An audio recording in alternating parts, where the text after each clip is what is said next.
கேள்விகளுக்கு பதில் பாறைகள்.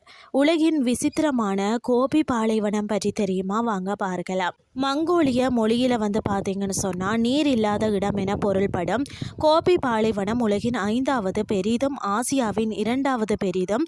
கடுமையான வறட்சியிலும் வெப்பநிலை வேகமாக மாறும் சூழலிலேயும் பக்டீரியன், ஒட்டகம், பனி சிறுத்தை, கோபி கரடி இது போன்ற உயிரினங்களை தங்களை சீரமைத்து வாழ்கின்றதாம்.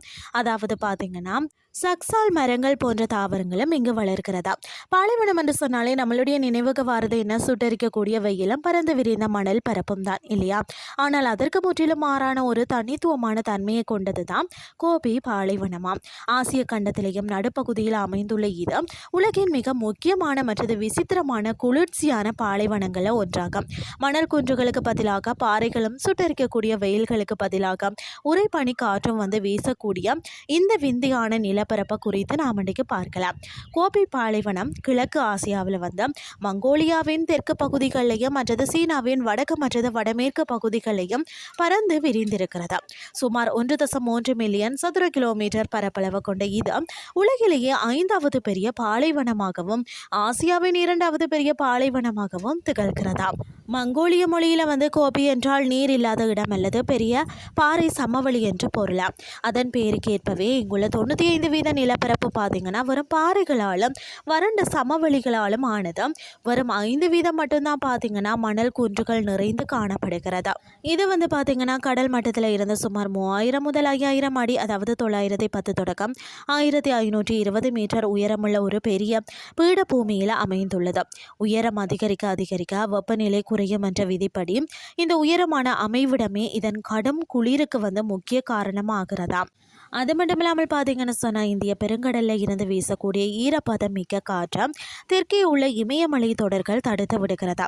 இதனால் பார்த்தீங்கன்னா மழையை தரக்கூடிய மேகங்கள் கோபி பாலைவன பகுதியை வந்தடைவதில்லை. ஆண்டுக்கு சராசரியாக 7 அங்குலத்திற்கும், அதாவது 108 மில்லிமீட்டர் குறைவாகவே இங்கு மழை பொழிகிறதா. இதனால் இது கடுமையான வறட்சியை சந்திக்கிறதுன்னே சொல்லலாம். வடக்கே உள்ள சைபீரிய பகுதிகளில் இருந்து வீசக்கூடிய கடுமையான உறைபனி காற்று எந்தவித தடையுமின்றி கோபி பாலைவன பகுதிக்குள்ள நுழைகிறது. இது குளிர்காலத்தில் இந்த பாலைவனத்தின் வெப்பநிலையை தலைகீழாக மாற்றுகிறது. கோபி பாலைவனத்தில் கோடை காலத்தில் வெப்பநிலை 45 பாகை செல்சியஸ் வரை உயர்ந்தாலும் குளிர்காலத்தில் அது 40 பாகை செல்சியஸ் வரை மிக கடுமையாக குறையும். சில நேரங்களில் பார்த்தீங்கன்னு சொன்னால் ஒரு நாளுக்குள்ளே 35 பாகை செல்சியஸ் வரை வெப்பநிலை மாறுபடும். அந்த விந்தையும் இங்கே நடக்கும். இவ்வளவு கடுமையான தட்ப வெப்பநிலை இருந்த போதிலும் இந்த சூழலுக்கு ஏற்ப தங்களை மாற்றிக்கொண்ட தனித்துவமான உயிரினங்கள் இங்கு வாழ்கிறது. அது என்னென்னு சொல்லி பார்த்தீங்கன்னா 2 திமில்களை கொண்ட காட்டு பக்டீரியன், ஒட்டகங்கள், பனி சிறுத்தைகள், கோபி கரடிகள் மற்றது காளைகள் இங்கு வாழ்கிறது. குளிர்கால குளிர தாங்கும் வகையில் இந்த ஒட்டகங்களும் பார்த்தீங்கன்னா அடர்த்தியான முடிகள் வளர்வது இயற்கையின் விசித்திரமாகும்.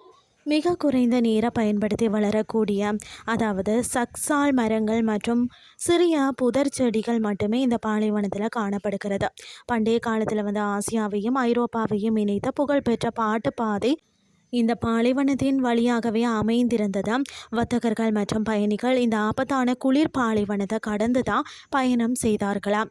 மேலும் மார்க்கோ போலோ என்ற ஒரு புகழ்பெற்ற உலக பயணிகள் தங்கள் குறிப்புகளில் இந்த பாலைவனத்தை பற்றிய பதிவு செய்திருக்கிறாங்களா.